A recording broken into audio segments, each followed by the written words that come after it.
possuía uma profunda comunhão com Deus. Isso aqui é a primeira característica desse camarada.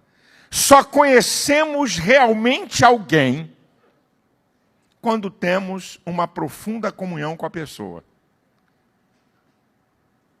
E olha o que Paulo mostra e fala, quando ele lá em 2 Timóteo 1,12, ele vai dizer: por cuja causa padeço e não me envergonho, porque eu sei em quem eu tenho crido, isso é, eu conheço quem eu creio. Eu tenho relacionamento, eu tenho intimidade, eu tenho comunhão profunda com Deus. A questão não é simplesmente saber que essa é uma característica do apóstolo Paulo, a sua comunhão profunda com Deus. Mas é importante a gente saber os elementos que produziram essa comunhão profunda para a gente imitar. Porque apenas eu dizer que o apóstolo Paulo tem uma comunhão profunda com Deus, não é suficiente. Mas o segredo é: quais são os elementos que produziram essa comunhão profunda e que é acessível a qualquer um de nós? E eu gosto sempre de lembrar, porque tem sempre gente nova na igreja. Quando você ouvir algum pregador ou me ouvir falar de elementos, elementos fazem parte de um todo. São os componentes de um todo. Então, você não adianta querer usar um elemento. Não vai funcionar. Por isso que eu gosto de usar essa expressão. Elementos que vão compor, que vão construir um profundo relacionamento com Deus. Não é apenas você pegar um elemento. Não funciona. Por isso que eu gosto de usar essa palavra. Para que você tenha a ideia que não adianta você pensar que vai usar uma coisa e isso vai produzir relacionamento profundo com Deus. Então vamos aos elementos da construção do apóstolo Paulo desse relacionamento profundo com Deus. O primeiro elemento que eu vou falar é que Paulo buscava conhecimento com o intelecto, tanto leitura de livros como na palavra. Quando ele diz em 2 Timóteo 4,13, tu quando vieres, passa em Troade, na casa de Carpo, traga a minha capa, os livros e principalmente os pergaminhos. Então Paulo está dizendo que ele era um camarada que continuamente ele estudava, ele pesquisava, não é? Ele meditava, porque Bíblia não é para ler, é para meditar. Meditar é pensar, inferir, analisar. É usar o raciocínio mental para fazer reflexão. Então, aqui está o primeiro elemento. Como é que a gente vai ter profundo relacionamento com Deus se você não conhece Deus? E a maneira para você conhecer Deus é a sua palavra. Como é que você quer conhecer Deus se você não quer conhecer a palavra? E para você buscar esse conhecimento, intelecto, com a mente humana. Segundo elemento, oração, a chave da intimidade. Quando o apóstolo Paulo diz em 2 Tessalonicenses 5,17, orai sem cessar, Paulo nunca mandou ninguém fazer algo que ele não fazia. Daqui a pouco eu mostro isso. Ele era um cara de oração contínua. Porque tem crente, rapaz, nós criamos uns mitos e umas ideias que parece que Deus só responde à oração se você dobrar o joelho, botar a cara no chão ainda. Porque se eu não dobrar o joelho e não botar a cara no chão, Deus não fala comigo. Claro, se você tem a oportunidade de botar teu joelho no chão e botar a cara no chão, faça. Mas muitas vezes não. Você pode estar dentro do Uber, dentro do ônibus, dentro do trem. E você está aqui na mente, orando, falando com Deus o tempo todo. Isso é um treinamento que você tem que fazer. Os crentes, exemplo hipotético, mora na Penha, trabalha no centro, vai numa van, entra na van, vai levar 1h20 para chegar onde ele tem que chegar no centro da cidade, porque a Avenida Brasil está cheia, aí ele, 1h20. Engarrafamento, hein? Engarrafamento. E um acidente lá do outro lado. Aí começa uma conversa de duas pessoas na van, brasileiro se intromete em conversa de todo mundo. Aí ele começa a participar de uma conversa que não foi nem chamado. Aí vira uma comunidade na van. Aí só conversa fiada, o cara passa 1h20 dentro de uma van e nem 1 minuto ele bota o pensamento dele para orar.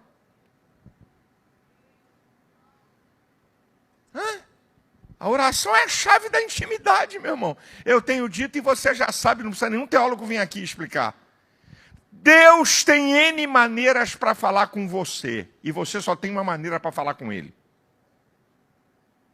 Deus pode falar com você através, primeiro, o que Ele mais fala, da sua palavra. O Espírito Santo falando ao teu espírito, à tua alma, ao teu ser. Revelações de Deus. Visões de Deus, ações de Deus. Deus tem N maneiras para falar com você, mas você só tem uma maneira para falar com Ele. Um outro elemento que fazia com que esse homem tivesse um profundo relacionamento com Deus, experiências espirituais no seu dia a dia. Aí eu pergunto ao irmão, como é que você vai ter experiências espirituais no seu dia a dia se você não fala de Jesus? Se você não ora e se você não lê a Bíblia. O apóstolo Paulo diz lá em 2 Timóteo 3,11. Tribulações e perseguições tais quais me aconteceram em Antioquia, Icônio e Listra. Quantas perseguições sofri, mas o Senhor de todas me livrou. Está falando de experiência. Em Antioquia da Pisídia ele foi jogado para fora da cidade. Em Icônio ele correu para não ser morto. Em Listra foi apedrejado. E depois ele volta e prega o evangelho nessas cidades todas e deixa a igreja. Ele tinha experiência com Deus, gente. Por que nós estamos fazendo esse projeto um por um? Para quê? Eu estou orando a Deus, pedindo a Deus, Deus, dá experiências a teu povo. Não é só experiência de finança, de porta aberta de emprego, de dinheiro. Dá experiências ao teu povo. Alguém ser salvo pela tua pregação. Alguém ser curado porque você orou. Uma família ser restaurada porque você intercedeu por ela. Isso cria experiência espiritual na tua vida que vai produzir comunhão e intimidade com Deus. Porque a Bíblia fala, tem um livro, o livro de Juízes. Uma geração que não conhecia o Senhor, nem a obra que Ele fizera a Israel. Uma geração sem experiência com Deus. Passaram anos e anos num ciclo, de maneira cíclica. Pecado, servidão, clamor e salvação. Pecado, servidão, clamor e salvação. Esse ciclo, cíclico. Vinham dominado 40 anos por um, dominado 20 anos por outro, dominado 8 anos por outro. Aí choravam, se arrependiam, clamavam a Deus, davam um escape, daqui a pouco estavam fazendo tudo de novo, porque não tinha experiência com Deus. Não tem, irmão, algo fenomenal para você ter uma profunda comunhão com Deus. Estou mostrando aqui uma outra coisa que está ligada, que produz uma profunda comunhão com Deus, praticar o Evangelho. Quando Paulo diz em 1 Coríntios 11:1, sede meus imitadores como eu sou de Cristo. Eu pratico o Evangelho. Evangelho não é para ser falado, é para ser praticado. Uma outra coisa que vai produzir profunda comunhão com Deus, obediência. O mais importante princípio da Bíblia que eu tenho pregado aqui, preguei numa Santa Ceia. A obediência. Em Atos 16, a partir do versículo 6, o apóstolo Paulo vai dizer: e passando pela província da Frígia e da Galácia, fomos impedidos pelo Espírito de pregar o Evangelho. Chegando a Mísia, intentamos ir para Bitínia, mas o Espírito de Cristo nos proibiu. De Mísia, descemos até Troade. E de noite... Ai, tosse. Me engasguei. E de noite, ele tem uma visão. Passa a Macedônia e ajuda-nos. Ele queria ir à Ásia, e Deus queria que ele pregasse na Europa. Aí diz lá o texto, imediatamente ele partiu para Macedônia. Obediência. Atos capítulo 20, versículo 22 e 23. E agora, ligado pelo Espírito, vou para Jerusalém, sem saber o que há de me acontecer, a não ser o que o Espírito me revela. Prisões e tribulações. Tem crente que pensa que vai ter só revelação para boa. Olha, vai para o Piauí que eu vou abrir a porta para você lá. Vai para o Rio Grande do Sul que vai te prosperar. Aí se algum irmão diz assim, irmão, tem uma revelação para você. Deus mandou você ir para o Paraná, mas o pau vai cantar no teu nome. Está amarrado, Satanás. Ah, diabo. Aqui Paulo, irmão. Obedecia. Hã? Não precisava nem falar, mas é um cara que tinha fé em Deus. Por cuja causa padeço. Não é por cuja causa eu sou vitorioso. 2 Timóteo 1,12. Por cuja causa padeço. E não me envergonho, porque eu sei em quem eu tenho crido. E que é poderoso para guardar o meu depósito até aquele dia. Ele tinha fé em Deus. A fé vai produzir, não é? Sem fé é impossível agradar a Deus, então vai produzir intimidade com Deus. E aí também o que vai acontecer, meu irmão? É que esse camarada tinha revelações extraordinárias. Agora, entenda isso aqui, irmão. Quanto maior o grau da intimidade, maior é o nível da revelação. Quanto maior for o grau da intimidade, maior será o nível da revelação. Ele vai dizer em 2 Coríntios 12:7, o espinho na carne, para que não me exaltasse pela excelência das revelações. Você quer revelações extraordinárias? Intimidade com Deus. Aqui está. A primeira característica desse homem para ser imitada por qualquer um aqui. A profunda comunhão com Deus e os elementos. Número 2. Uma outra característica desse camarada. Não abre mão da verdade do Evangelho. Não negocia. Em 2 Coríntios 2,4 ele fala dos falsificadores da palavra. Ele fala dos falsificadores da palavra. 2 Coríntios 2,17. 2 Coríntios 4,2 ele fala, eu não sou falsificador da palavra. Em Gálatas capítulo 2, versículo 5, ele vai dizer assim, nem por uma hora eu me sujeitei aos legalistas para que a verdade do evangelho permanecesse entre vós. Não vem aqui manchar o evangelho com legalismo, que Paulo está dizendo. Aí ele vai dizer em Gálatas 1, 8 e 9, mesmo que eu ou um anjo do céu vos anuncie um outro evangelho, além do que já está posto, seja anatema, amaldiçoado. Nós estamos vendo uma era de falsificação do evangelho, gente. Alerta. Um dos movimentos mais terríveis para mim é a hipergraça. Esse é um movimento perigoso. Fica tranquilo. Você já está justificado. Aí eu só faço uma perguntinha à turma da hipergraça. Quer dizer que a justiça de Deus hoje não pode ser quebrada. Então você está garantido. Então por que foi quebrada em Adão? Quer dizer que a justiça de Deus não valeu para Adão? Porque é você que decide, meu irmão. Não, pastor, ninguém perde a salvação. Ninguém perde, é mesmo? Não, tem lá na Bíblia, Jesus falou, aquele que vem a mim, de maneira nenhuma eu lançarei fora. Ninguém o arrebata da minha mão. Perfeito. O texto está perfeito. Um terceiro elemento não tem poder de tirar você da mão de Jesus, mas você pode. O texto não está falando em relação a você, está falando em relação ao poder de Jesus de te garantir. Mas você pode, porque você tem livre-arbítrio para tomar a decisão que você quiser. Meu amigo, hoje nós estamos vivendo um tempo muito perigoso de uma falsificação do evangelho, né? O evangelho reformado.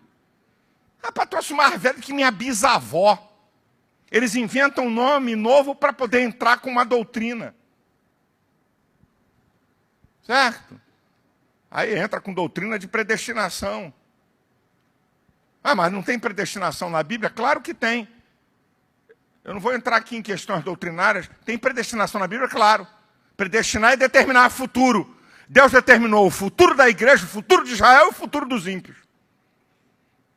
Predestinação na Bíblia sempre você vai encontrar no plural. Nunca você vai encontrar no singular. Por quê? Está falando da igreja. Você está na igreja? Está predestinado ao céu. Você vive no pecado? Está predestinado ao inferno. Israel está predestinado a reconhecer Jesus como Senhor.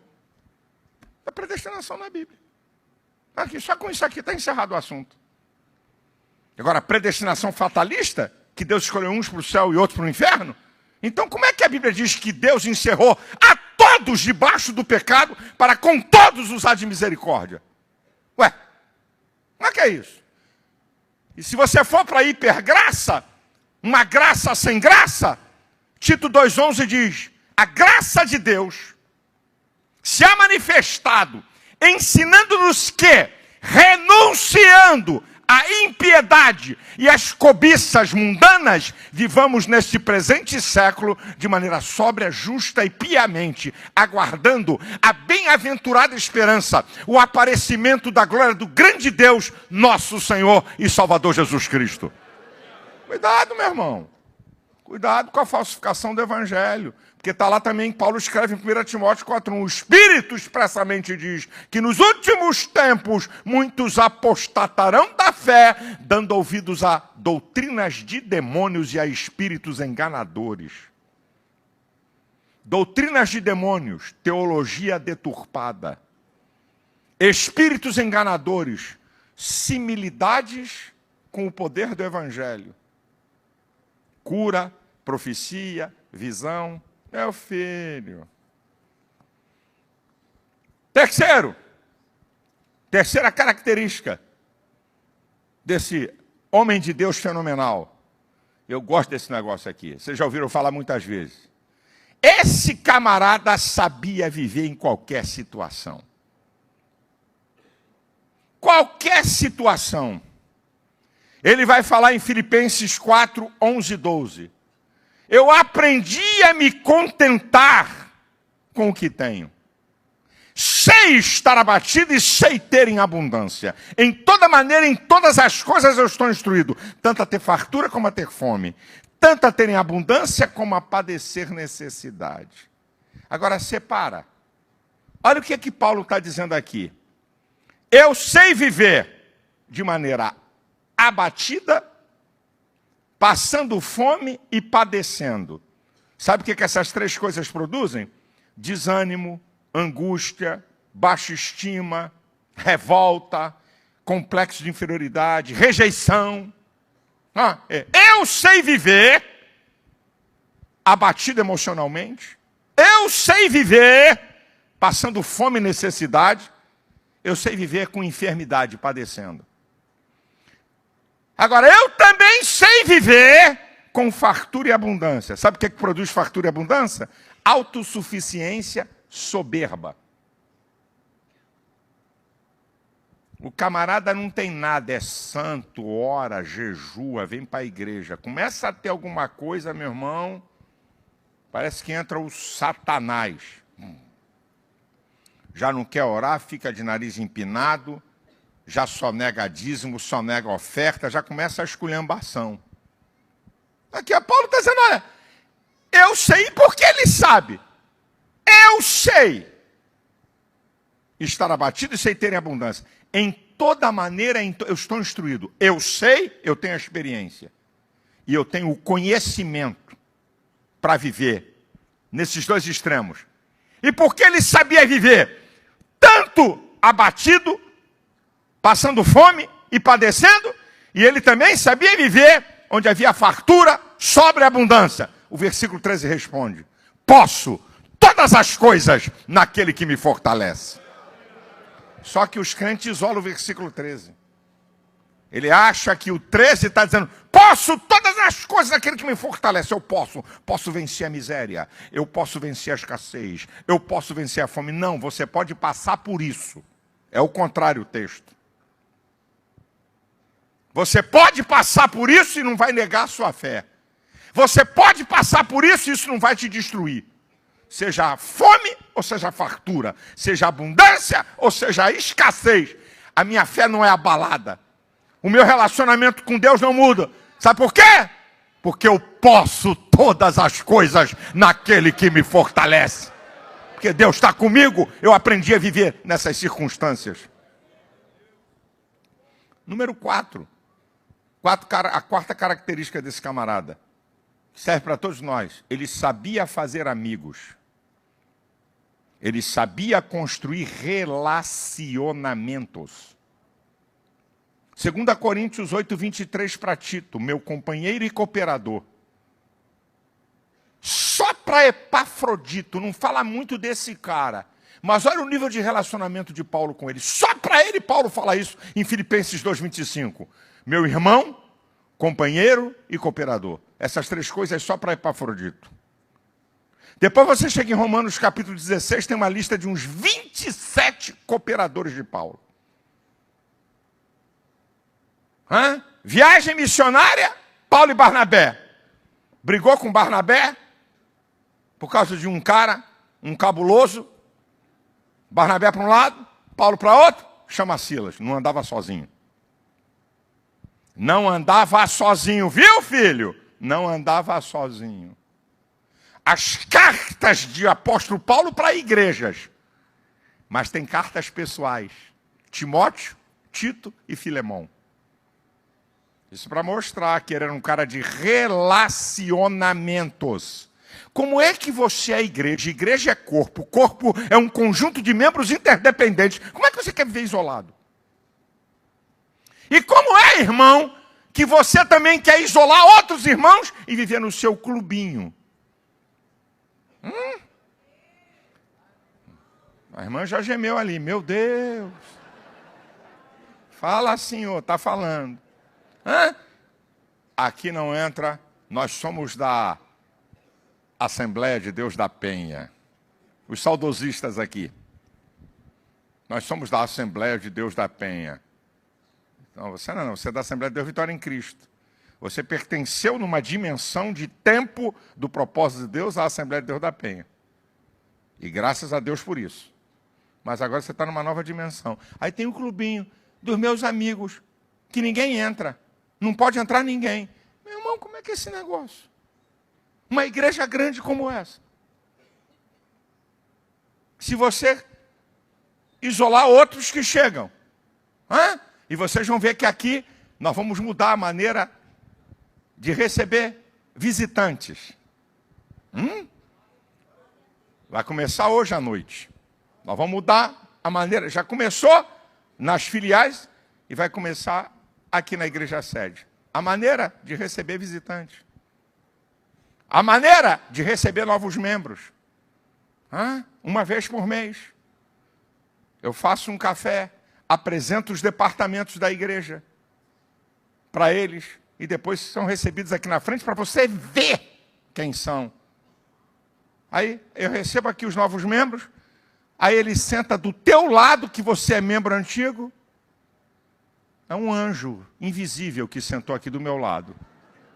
Eu não sei quem é. Não é? Tudo bem, meu irmão? Você agora é daqui? Meu nome é Joana, minha irmã. Aí uma irmã fala com uma irmã para não evitar. Hoje nós estamos com muitos problemas. Então, para evitar qualquer problema, de qualquer intenção deturpada, né? Se uma irmã fala com a outra, minha irmã, como é que é o seu nome mesmo, hein? Meu nome é fulano. Fala, conte comigo, eu sento aqui nessa região. Porque os crentes são regionais na igreja. Tem o pessoal da Além Jordão e do Aquém Jordão. Mas isso é normal, não é? O ser humano, ele é acomodação, se acostuma. Você pode me achar por aqui. Eu sempre sento por aqui. Não custa fazer isso, irmão. Não, o pastor, aí tem que ter um grupo seleto da igreja. Os faz tudo da igreja. Os faz tudo. É um grupinho que faz. Os outros não, confortavelmente sentados na sua cadeira, alisadores de banco. Não estamos precisando de alisador de banco. Alisadores de cadeira hoje. confortavelmente, não me perturbe, eu dou dízimo, eu dou oferta, não vivo no pecado e tá bom. Que vida cristã medíocre. Igreja só é igreja, porque estão interligados. A Paulo. Aqui.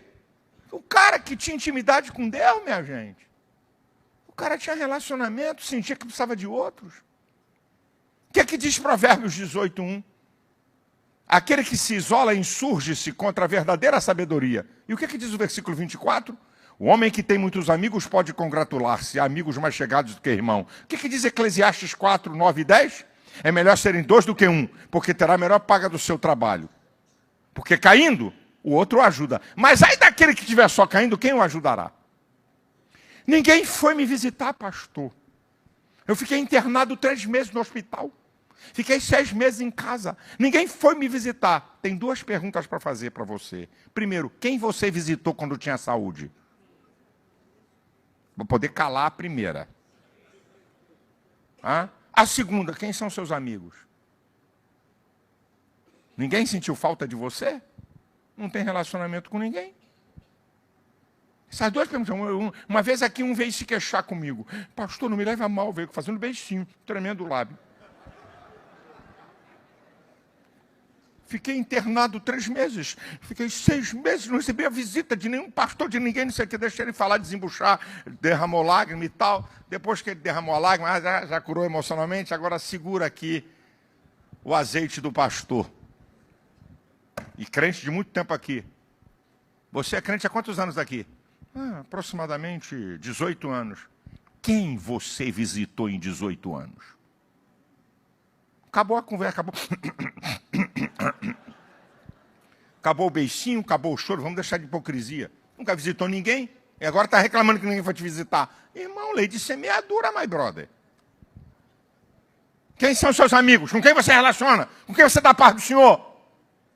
Não é para levar para a tua casa não, meu irmão. Quem você não conhece, depois de muito tempo você pode até levar. Faz igual a sunamita. Eliseu passava todo dia na porta dela. Ela disse assim, tenho visto que esse santo homem de Deus que passa aqui por nós, esse cara é um santo homem de Deus. Vamos fazer um quarto para quando ele passar aqui, a gente colocar ele.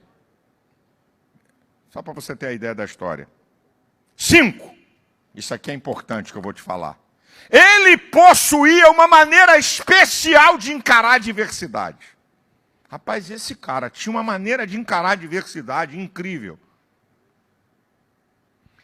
Paulo, ele não olhava para o momento da adversidade, mas para o resultado. Nossa, se a gente conseguir ver isso. Olha o que Paulo diz em Romanos 5,3. Porque sinto prazer na tribulação, porque a tribulação produz a paciência, a experiência, a esperança, e a esperança não traz confusão, porque o amor de Deus está derramado em nossos corações pelo Espírito Santo que nos foi dado. Olha o que ele estava vendo. Esperança é a confiante perseverança no futuro. Olha o que a tribulação produz. Paciência, experiência e esperança. Então ele viu o resultado. Paulo não olhava para o momento que o couro estava comendo o lombo dele. Ele olhava para o resultado.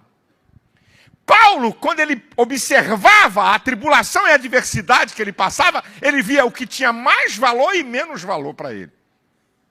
É por isso que ele escreve em 2 Coríntios capítulo 4, a partir do versículo 16. Por isso não desfalecemos. Ainda que o nosso homem exterior se corrompe, contudo o interior se renova de dia em dia, porque a nossa leve e momentânea tribulação produz em nós um peso de glória muito excelente, não atentando nós para as coisas que se veem, mas para as que se não veem, porque as que se veem são temporais e as que se não veem são eternas. Olha como é que ele olhava a tribulação. Primeiro é leve e momentânea.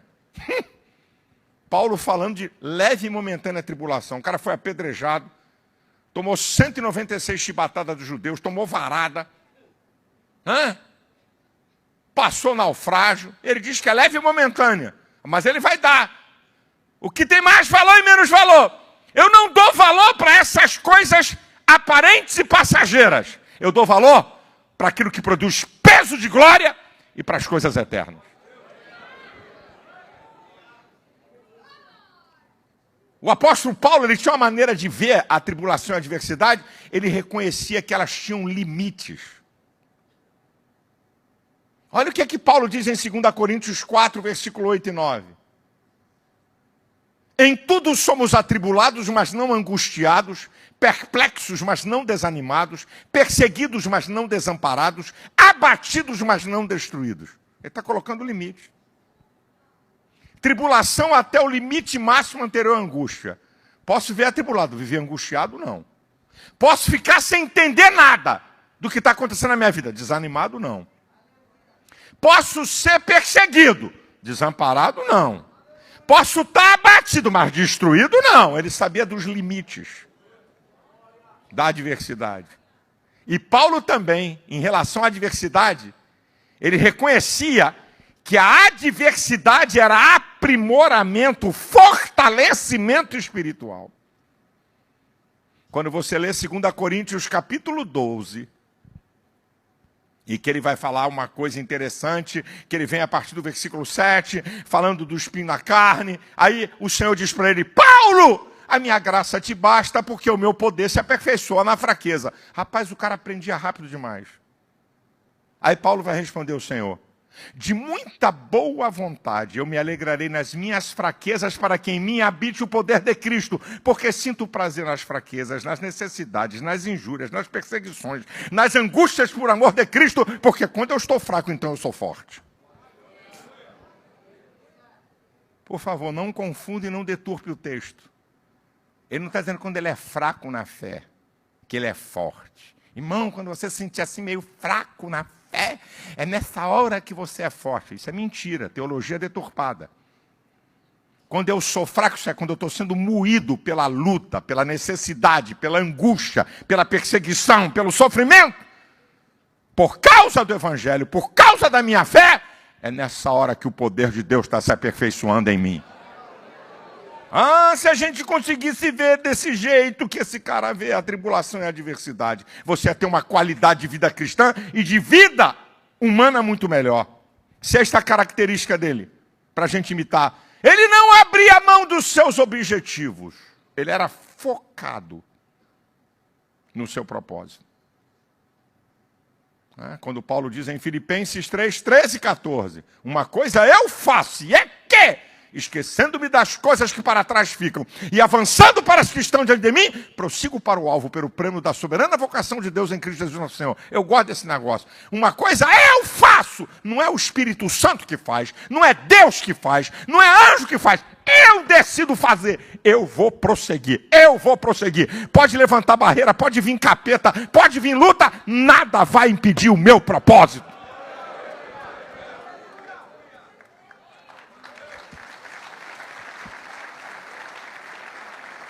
Gente desiste fácil. Ai, pastor, eu não sei mais. Ai, meu Senhor. Tanta luta, a dificuldade. Não sei mais o que eu faço. Vou desistir. Vou voltar para minha terra.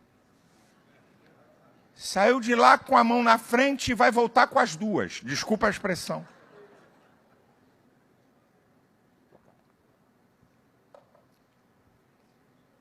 Só porque está atravessando uma luta. Ele acha que a luta é sinal para ele voltar ou para ele desistir. Não. A luta e a adversidade é um sinal que você está na rota certa. Meu irmão, quem tem propósito na vida, aprende uma coisa pelo amor do Senhor Jesus, meu amado queridinho de Jesus. Quem tem propósito na vida tem que ter uma predisposição para enfrentar a adversidade. Você tem propósito na vida? Vai levantar capeta.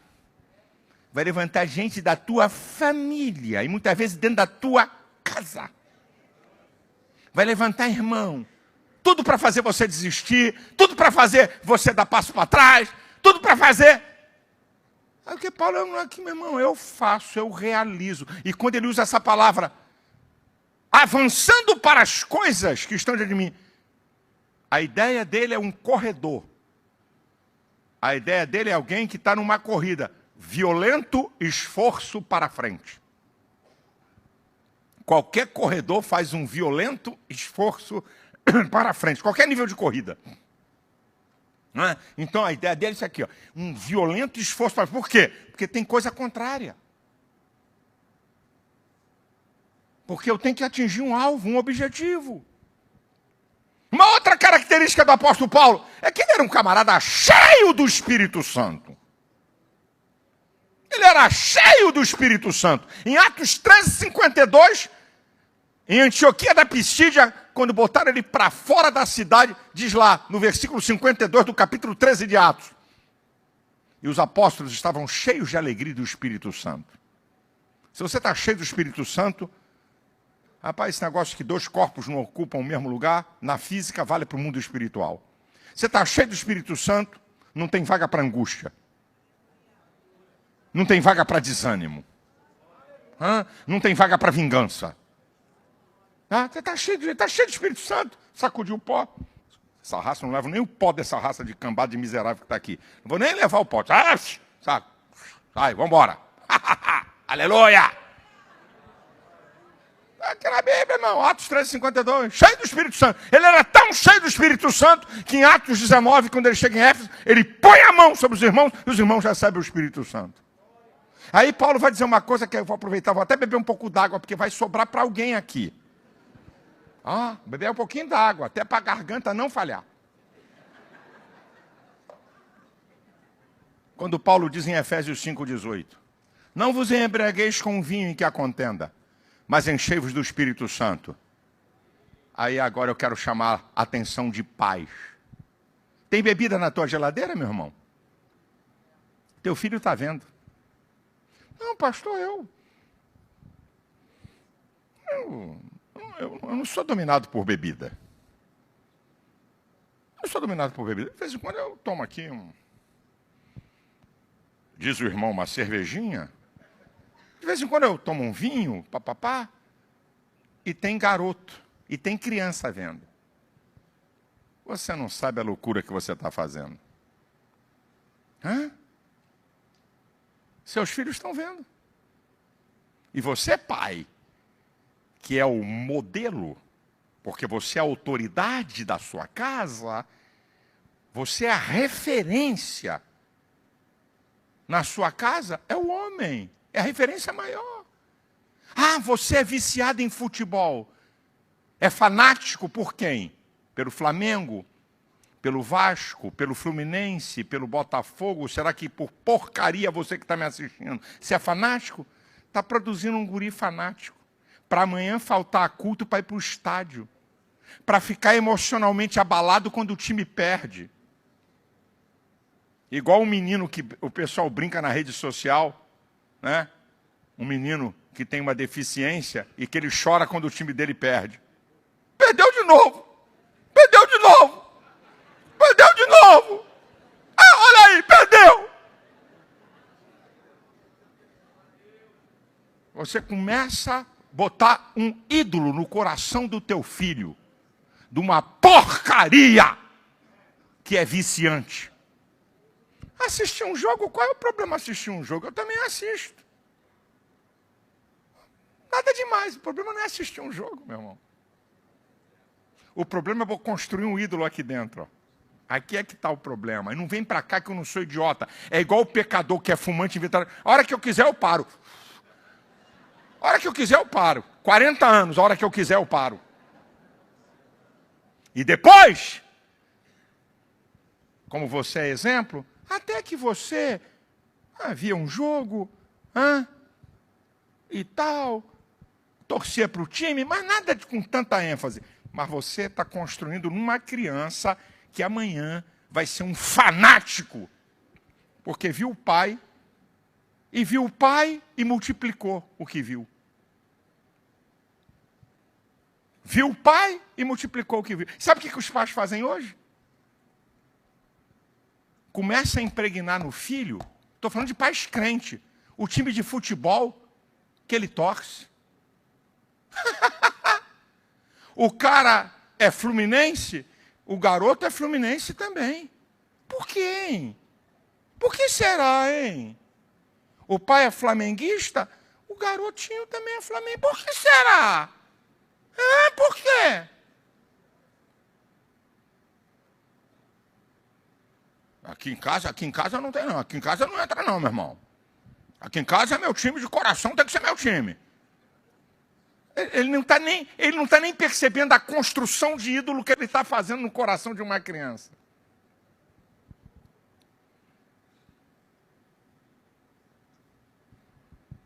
Seria bom teu filho imitasse você em oração. Seria bom teu filho imitasse você em leitura da palavra. Seria bom teu filho imitar que você é um crente assíduo e não fique em casa porque o teu time está participando de uma final ou semifinal de futebol e aí está na hora do culto, mas você está aqui na casa do Senhor dizendo para ele, isso aqui vale mais. Vale mais um dia nos teus átrios do que em outras partes 1000. Meu irmão.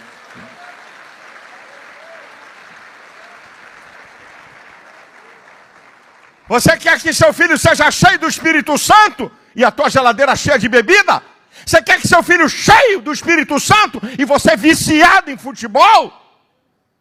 E ainda tem outra, que me falaram, eu fiquei surpreso. Agora tem uns crentes aí. E olha a coisa diabólica. Eu estava vendo um jogo de futebol e vi a propaganda. Profetiza aí. Cara, usando o termo da Bíblia. Profetiza aí para fazer jogo. E crente viciadinho. Quantos laterais vai ter no jogo? Quantas defesas o goleiro vai fazer? Quem vai ser expulso? Crente jogando viciado. Mas você está ficando louco. Jogando seu dinheiro naquilo que não tem valor nenhum. Construindo um dos vícios mais terríveis é o vício do jogo.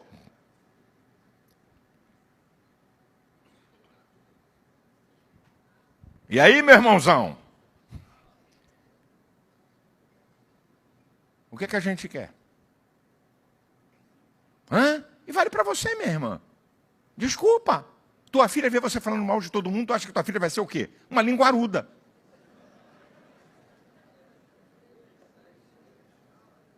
Na igreja, pega. Igreja só tem gente falsa. Adolescente fala isso. Na igreja, por quê? Porque a mãe fala isso dentro de casa. Na igreja só tem gente falsa. Não, ela que é falsa. Eu aprendi, eu sou psicólogo, não comi merenda na universidade, que o ser humano faz uma transferência daquilo que ele é para outro. Freud explica. É uma das teorias da construção de Freud. O ser humano faz projeção, o ser humano faz transferência. Falsa, falsa, falsa. Porque dói você dizer que você é falsa, então você diz que a outra é falsa. Entendeu? Você vai fazendo gente falsa, isso é cheio de gente falsa. A irmã, tudo bem, querida. Sai, falsa. Por quê? Porque ela é falsa na hora de dar o beijinho e dizer tudo bem. Então ela acha que a outra também é falsa. Né? Oi, irmã, como é que tá? Quanto tempo? Tudo bem? Sai, falsa. Porque é a maneira que você pensa acerca de si. E você pensa que a outra pensa o que você pensa. E a outra não pensa o que você pensa. É igual os espias, lá em Números capítulo 13. Quando chega lá para dar o relatório. Éramos como os gafanhotos diante deles, éramos como gafanhotos aos seus olhos.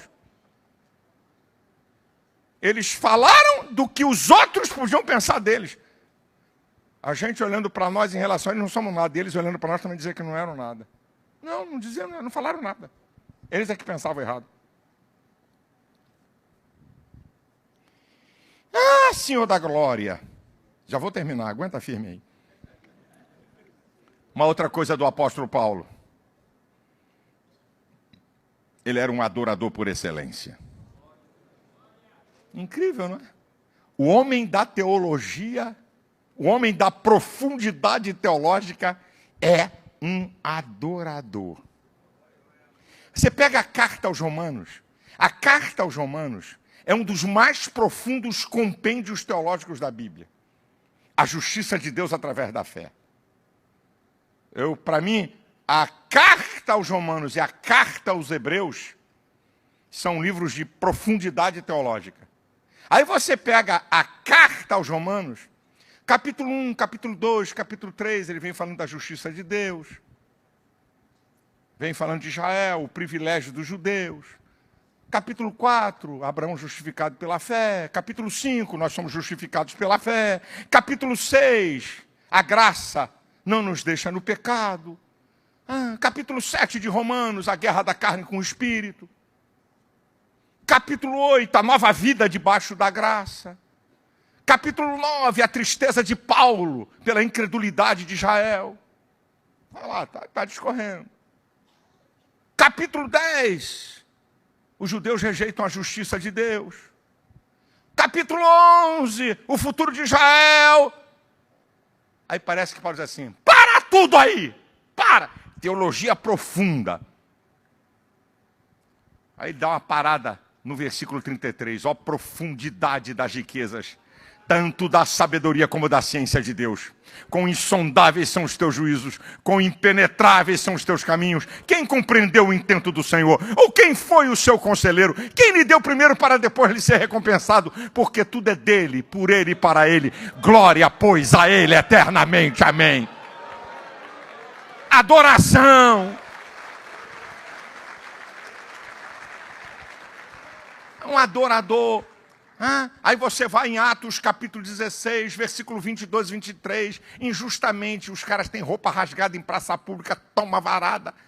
Entrega ao carcereiro, cárcere inferior, não tem luz do sol. Amarra os pés ao tronco, fezes e urina do prisioneiro se mistura com ele. Lugar nojento. Aí diz o texto, no versículo 25, que à meia-noite Paulo e Silas cantavam e os outros presos escutavam. Olha como é que uma pessoa que tem relacionamento profundo com Deus interfere nas circunstâncias. Não tem um diálogo lá na prisão. Tá vivo, Paulo? Tô. Que furada tu me botou, hein? Pra que eu fui te seguir, hein, cara? Você veio porque quis, hein? Não me culpa agora, não. Não teve esse diálogo. Vamos orar? Vamos. Vamos cantar um hino? Vamos cantar. Deus disse, não é possível. Não é possível. No estado de injustiça, de dor, vou abalar, vou mudar isso. Deus envia um terremoto e muda a circunstância. É o que Deus faz com o adorador. Muitas vezes no meio dessa crise, no meio dessa adversidade, dessa luta do teu casamento, da tua família, nessa escassez financeira, uma doença incurável, no meio disso, você abre a tua boca e começa a adorar o Deus, Criador dos céus e da terra, Senhor sobre tudo, e de repente, porque Deus busca verdadeiros adoradores, Deus envia uma resposta, um milagre, um sobrenatural. Ei, nessa manhã você já abriu a tua boca para adorar esse Deus tremendo, maravilhoso, incomparável. Aleluia! Aleluia!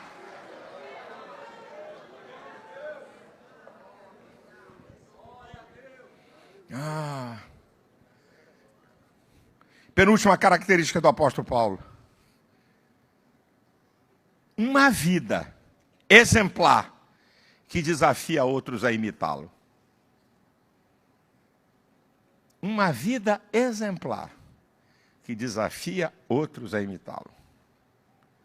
É Paulo que diz em Filipenses 4:9: o que vistes, ouvistes, aprendestes e recebestes de mim, isso também fazei. Aqui a autoridade. O que você viu a minha vida? O que você ouviu de mim? O que você viu a fazer? Pode imitar. Por isso que tudo que Paulo fala, ele não fala teoricamente. Ele é modelo. Quando ele fala de oração é porque ele orava. Quando ele fala de santificação é porque ele vive uma vida santa. Quando ele fala de relacionamento é porque ele construía relacionamento. O apóstolo Paulo vai dizer em 2 Tessalonicenses 3:8, vai dizer assim: vocês se lembram do meu trabalho e fadiga. Trabalhei noite e dia para não ser pesado a ninguém. Não que eu não tivesse autoridade, mas para que eu servisse de exemplo. Nem de graça comi pão de homem algum.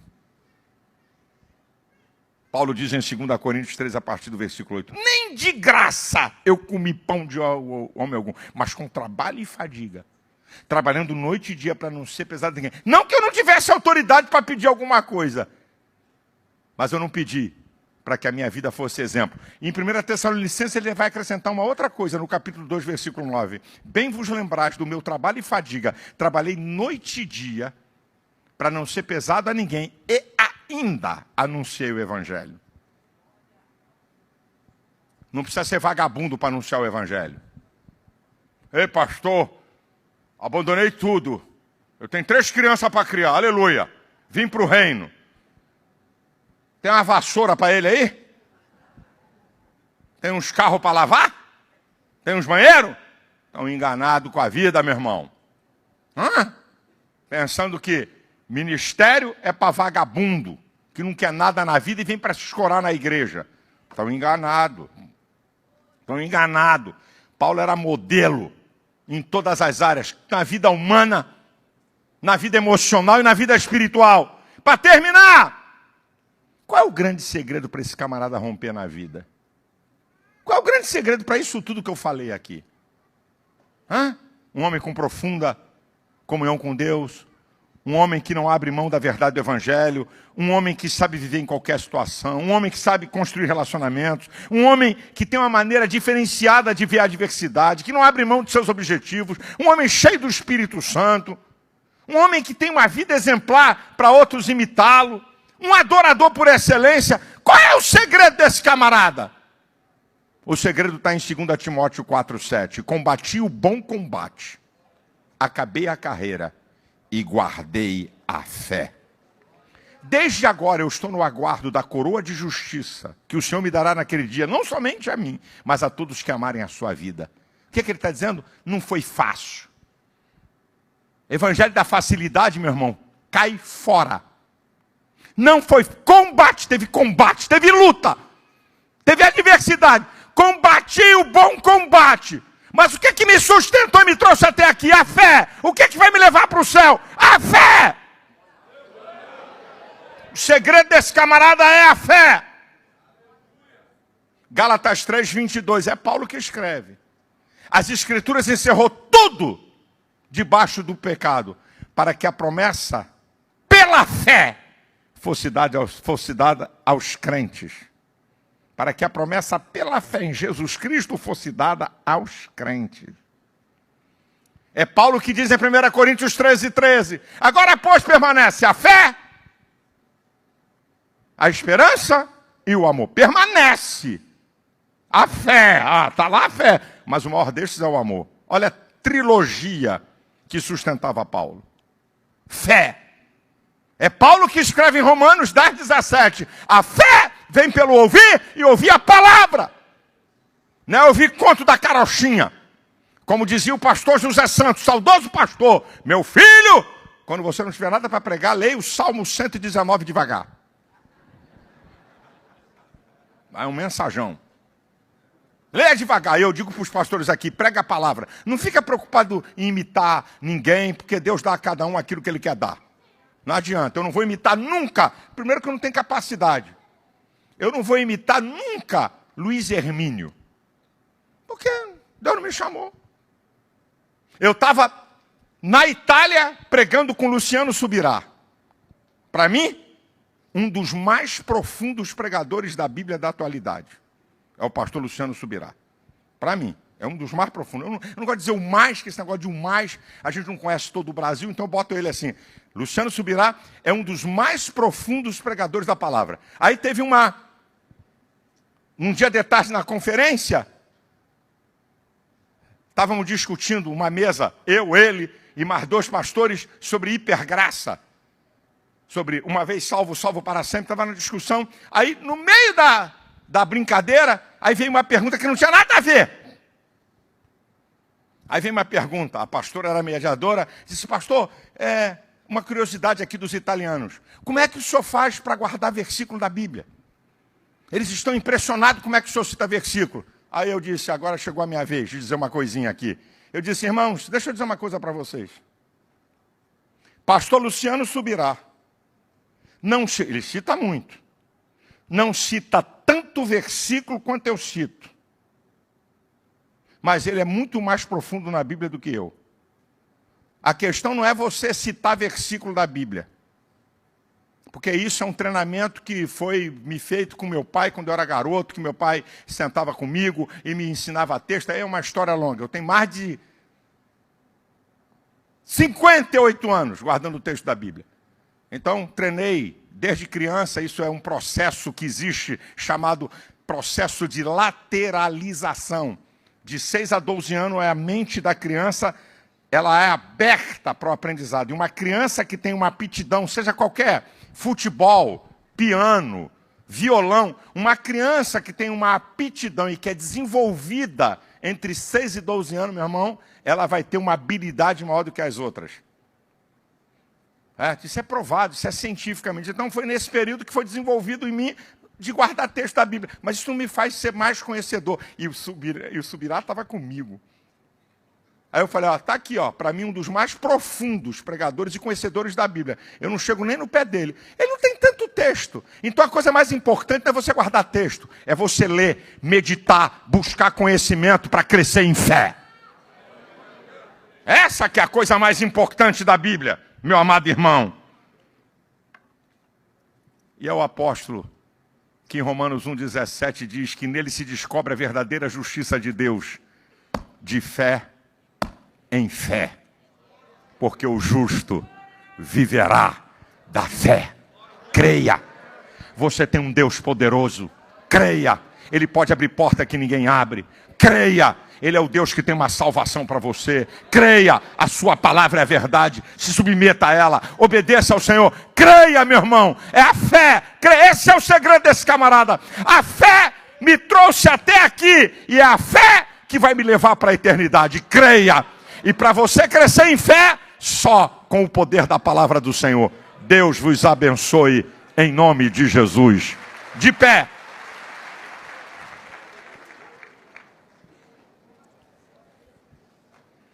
Nós estamos lendo a última parte